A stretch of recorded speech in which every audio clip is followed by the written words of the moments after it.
Next question was asked in EC and IN paper.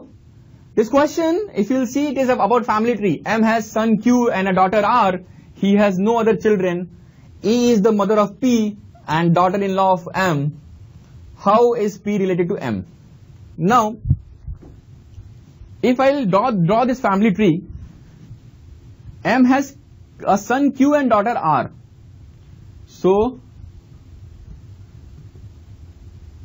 son Q, daughter R.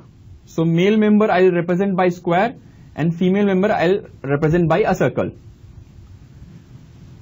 So, it is family of M. E is the mother of P and daughter-in-law of M.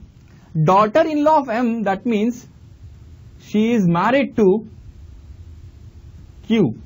Why? Because he has no other children. M has no other children. So, if E should be daughter-in-law, then it is fixed that she should be a wife of Q. E is the mother of P. So, P. There is no mention of gender. How is P related to M? So, how is P related to M?